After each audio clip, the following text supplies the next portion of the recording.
Hey everyone, this is Roman Prokopchuk, and it's the Digital Savage Experience podcast. Today I have with me Gloria Chou. She's a PR expert and coach, as well as a fellow podcaster. Thank you for joining me today. Yay, thanks for having me. My pleasure. So obviously we met at a podcast event. We talked briefly, but tell me a little bit about your journey. Where'd you kind of start? How'd you get to where you are today? Some of the things you had to overcome. So, if anyone's looking for a huge career change or pivot, this episode is for you.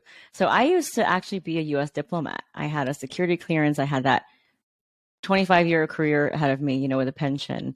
And I kind of gave all that up at age 30, moved back home, got back on unemployment, and restarted. And I just realized that I meant to be a creator, an entrepreneur. And the confines of those rules and the hierarchy just really didn't sit well with me. So, from kind of starting from the bottom again, I've now built a career where I help other, mainly women of color founders, feel empowered to tell their own stories and really breaking down what PR is so that they can cold pitch and get onto podcasts and really share their story. Nice. Yeah. I had a clearance. I interned with the Secret Service and then pivoted into digital marketing, which I've been doing for 15 years.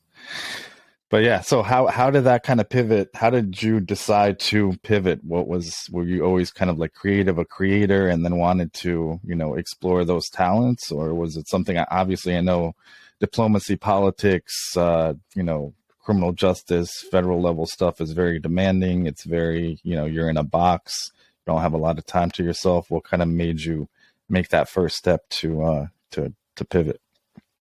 Well, I've always loved media and communications. I remember when I was in Thailand, when I was 17, I had a little camcorder with me and I was interviewing sex workers in like the red light district. And I was so interested in people's stories. And I always thought I wanted to be a documentary filmmaker. And my mom kind of laughed at that. She was like, that's not a real job. And so I've always loved seeing people's stories, like helping them advocate for themselves. And when I got into the government, it's because I've always lived a very bicultural and bilingual life, right? So my family lives in China. I was born and raised in LA, but I also live in China. I studied abroad in Africa, traveled quite a bit. And so I won a fellowship, which basically pre-selected me for the Foreign Service, which is, the diplomatic corps. And after one tour, I realized that we call it like the golden cage, right? We had best benefits and everything. It just really made me feel creatively suffocated. I was also in a very toxic relationship, but my life on the outside looked great. Like I had a great condo. I was able to travel, but I was slowly dying inside. And I think it was just because I felt just like it wasn't in flow with my personality, with my character. And I tried to make it work and everyone was like, why would you leave? Like only 4% of the people who get in this business like actually make it till the end, and you're here and you're leaving.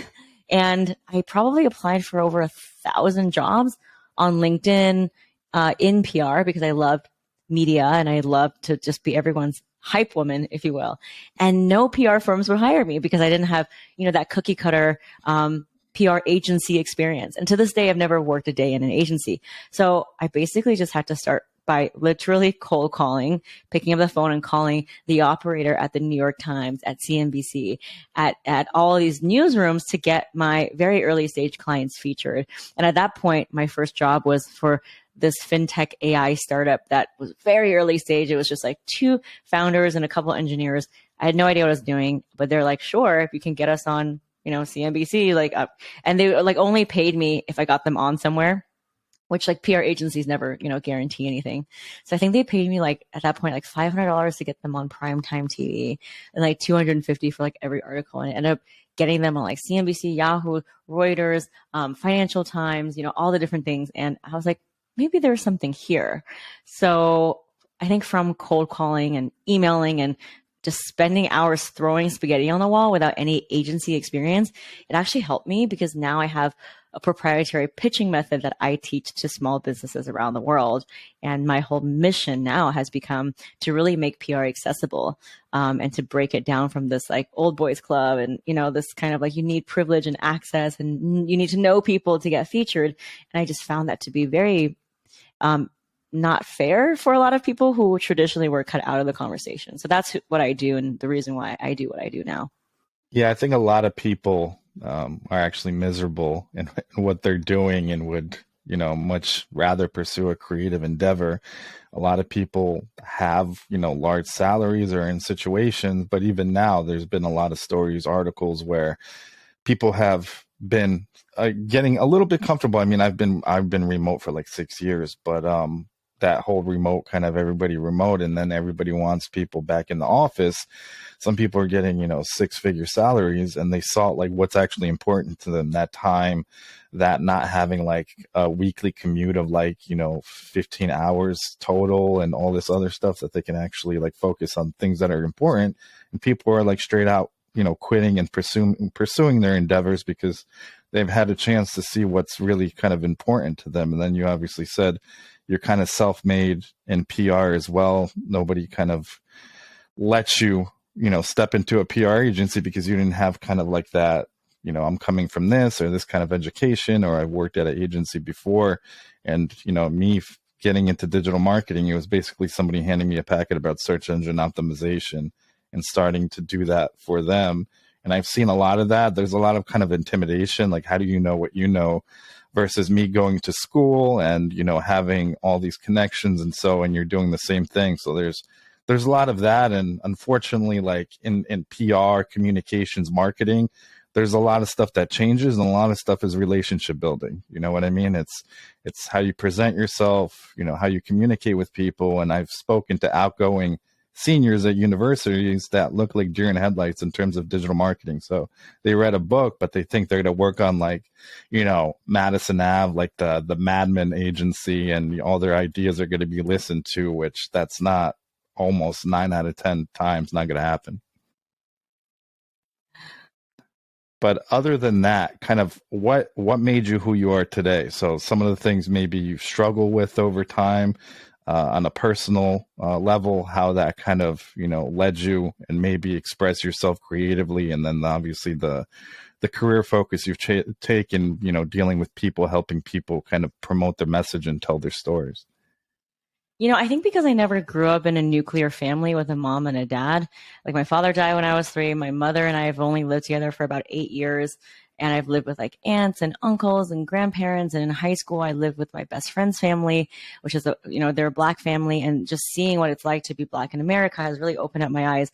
And just being a chameleon and kind of living everywhere and belonging nowhere has made me super adaptable.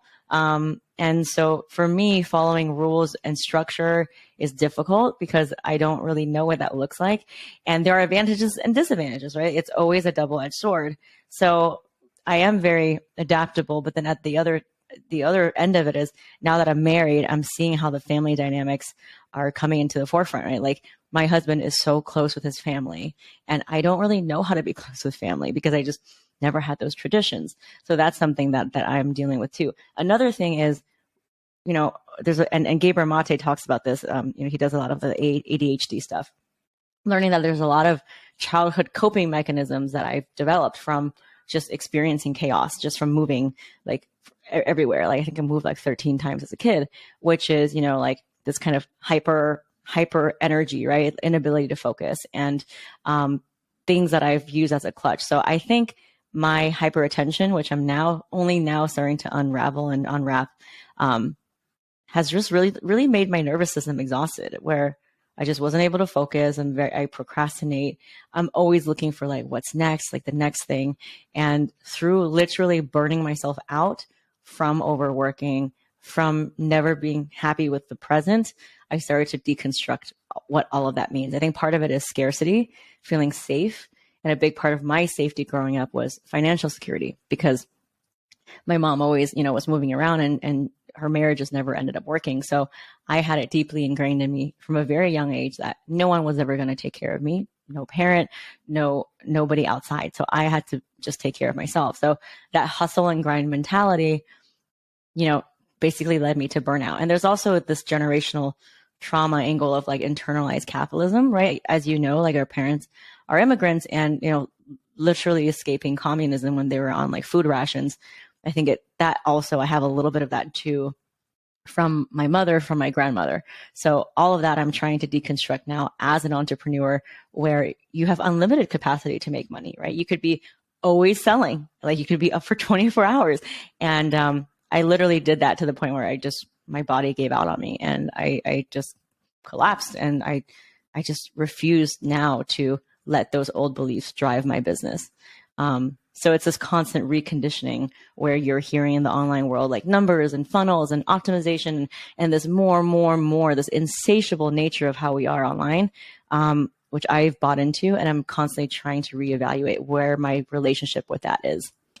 Yeah, it's the things you bring, I guess, from your childhood and kind of have to cope and deal, or it affects you in adulthood and different things in your behaviors and your personal relationships and your career.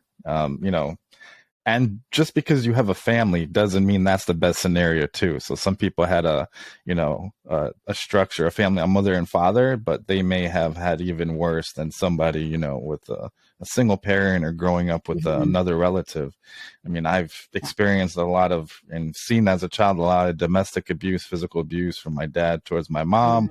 And obviously that impacted me and how I deal with things like, anger, resentment, trust things, because he was somewhat of a narcissist as well. So anything he wanted or needed, there was like a reason behind it. So if he's being nice, he wanted something and kind of in return.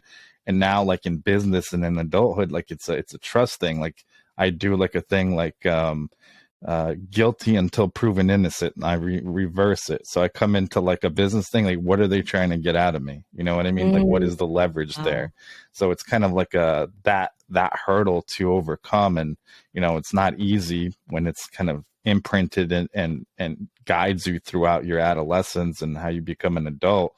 But I mean, it is something that you can overcome. And that burnout is I think in every career, especially, tech founders, tech entrepreneurs, and oftentimes that leads to, higher rates of suicide and stuff in those fields, because people put all that burden on their shoulders to carry, and then they just work themselves to death, and then mentally are drained and seem like they have nowhere to turn to, and, unfortunately take an unfortunate way out. But, regardless of what you do, you cannot put 24 hours into it. I've had situations where I'm like borderline burning out. And even if it's something you're super passionate about, you start resenting what you're doing when you start getting burnt out as well.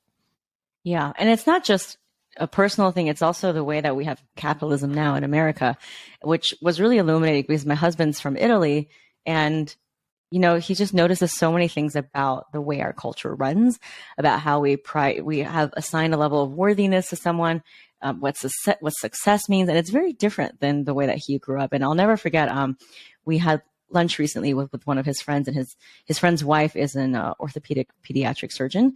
And she's in this doctor group with like female doctors, and they have like their medical boards, I think like only like once or twice a year. And a female doctor was pregnant, and she basically was like, oh my God, like the date of my delivery is like basically around this time. So I'm thinking to like take some medicines or chemicals to like artificially have a premature labor. And it just like goes to show how like these systems are so not set up for a lot of people, including like women, for example, right? The fact that you only have like the board exams like once or twice a year, it doesn't really accommodate. So I think there is a movement now, like especially after COVID, where we are examining those systems, whether it's oppression, patriarchy, internalized capitalism, racism, ableism.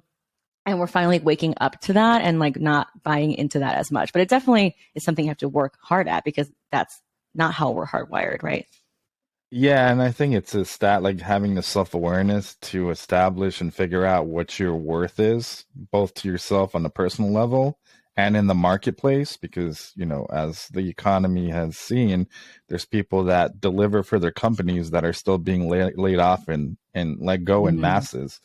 I had a role with the company, several months back. I met all my KPIs for the duration of the time I was there, and I was still laid off and obviously put on severance based on how that company performs. So unless you're working for yourself and you have that, wherewithal that you control your own destiny, I hate when you're at a company and they say, hey, we're all a big family. Like, family don't, usually fire each other over over money when that person is doing well. Like if you're producing and you're adding value to the level that you were hired for, you're not going to be like let go or shunned, or like you're no longer part of the family because, sorry, we don't have, enough money. It's like, I would call it like a tribe with similar interests, like if you want to say it, but there's often like HR and hands-on meetings where let's get morale up. We're all a big family, so on and so forth.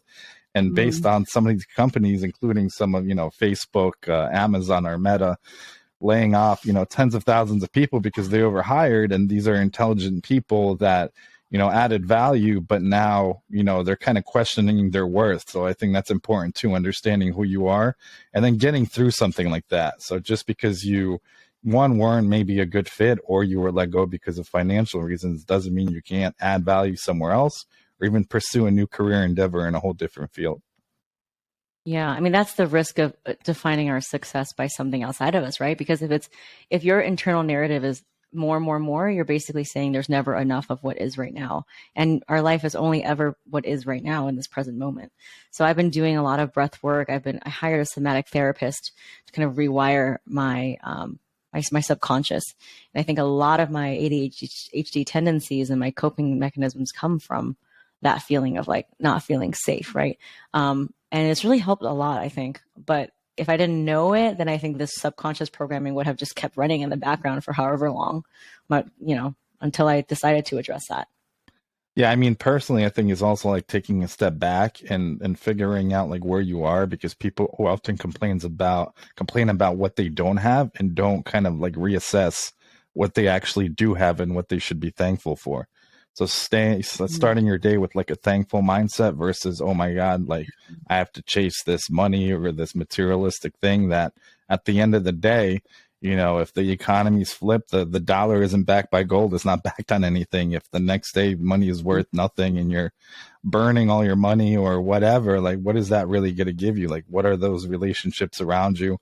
What have you contributed, who you are as a person? Because like you said, that external thing doesn't necessarily define you. And, a certain part of your career, people are driven by material things. When I was like in my early to mid 20s, chasing titles, chasing kind of like accolades, and then like a switch kind of turned 29 to 30, where it was more like a heart-led entrepreneur, like giving as much value and not expecting anything in return, because that's, I think, truly what, I guess, in my opinion, legacy is from a professional standpoint, when I can pass on my knowledge to other people and grow them as individuals, as leaders, as people that have certain skill sets. And then those people in turn didn't have experience in it, but then are getting hired by all these companies for all these, careers, because I gave them the opportunity and I took it upon myself to invest my time and share that. I think that's the rewarding aspect of it.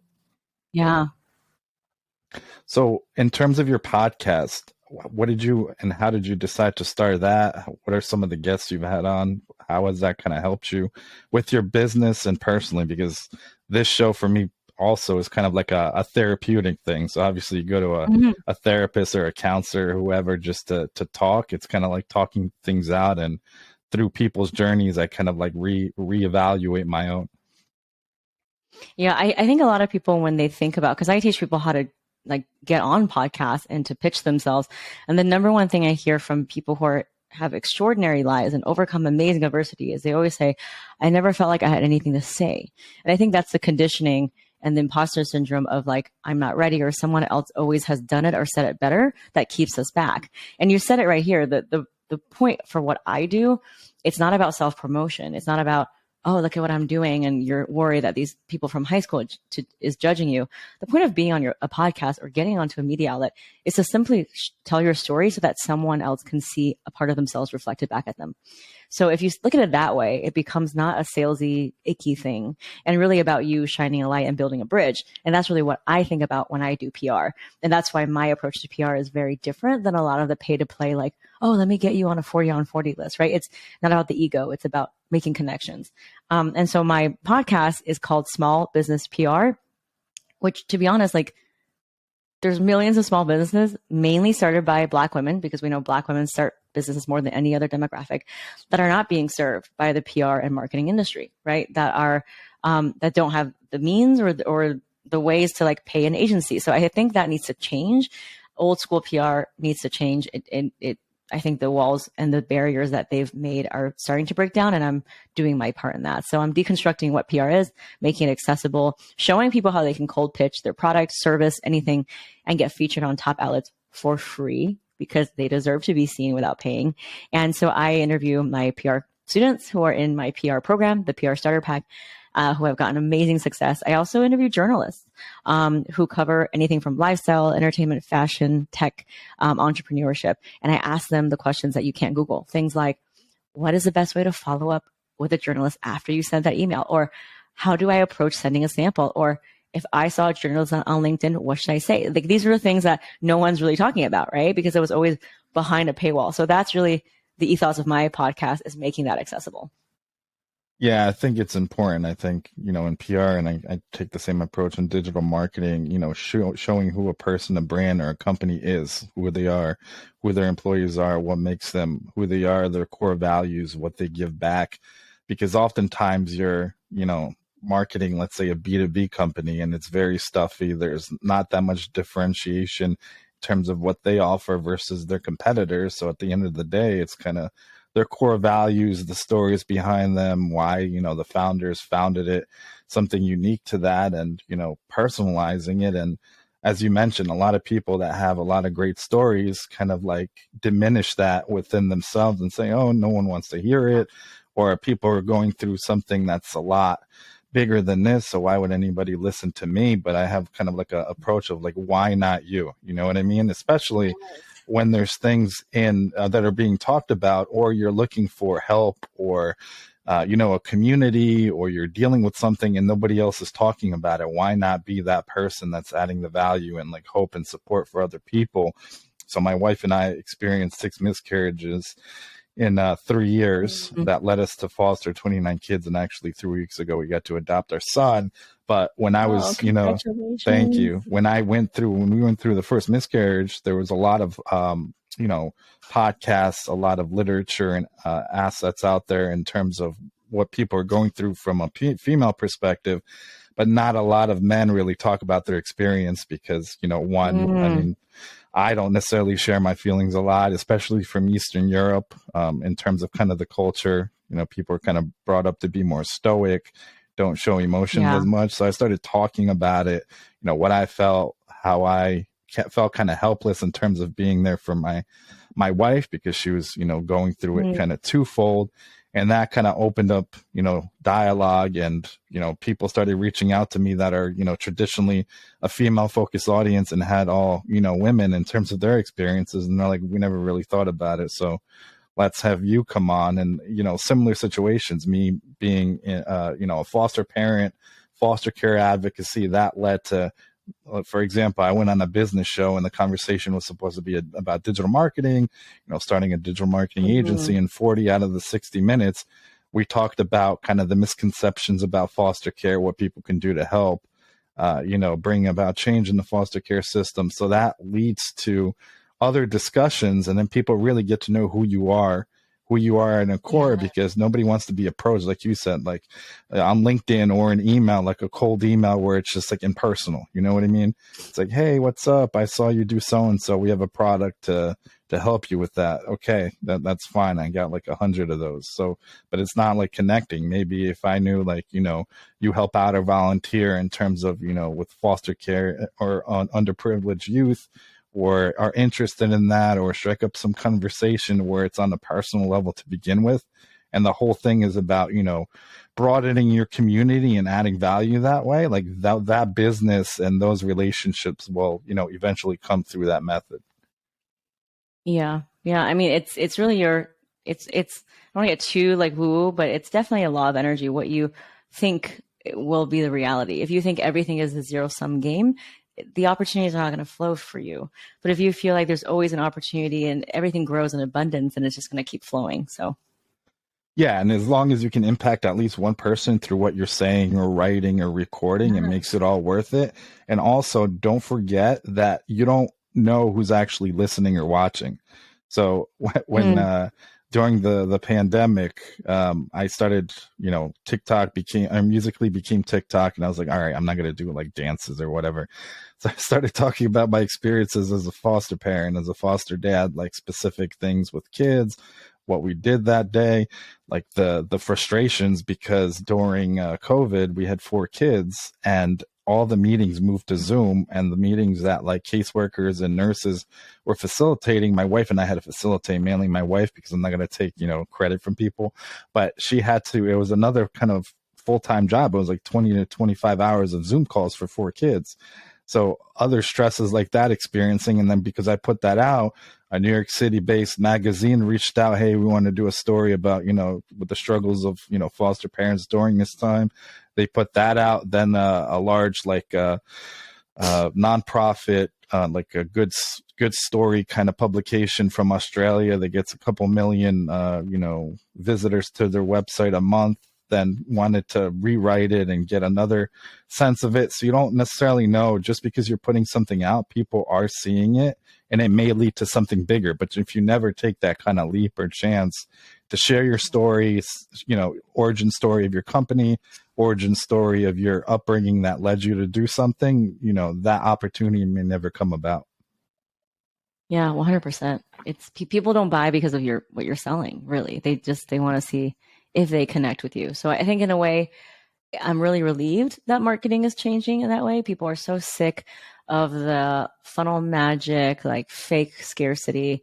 And the more real you can get, the more people buy. And I've made an intentional pivot as well on my Instagram and my mailing list. I mean, I told my entire mailing list that I tried psychedelics, and I was doing psychedelic assisted therapy to my entire mailing list, and people loved it. People, not everyone's going to agree, but it's like it's about having the hell yes people lean all the way in, and I don't care if people step out, because what I don't want to do is this kind of wishy-washy kind of in the middle, right? That's not how you build a business. That's not how you build a community. You only want hell yes people in your community.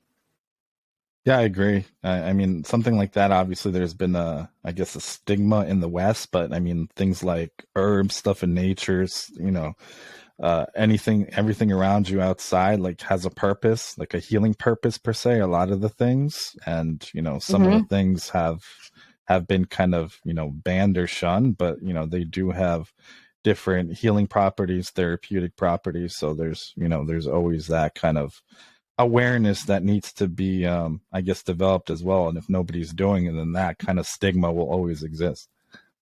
Yeah. So what's one piece of advice you could leave with the audience, personal or professional? Oof. I think you got to start and not be afraid of judgment, because people are going to judge you for doing something, and they're going to judge you for doing nothing. And time is passing no matter what. So why not just spend your energy in doing something that you really love?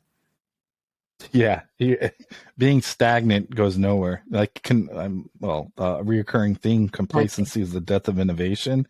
So you can stand there, you can compare yourself to other people, but you're always going to have critics.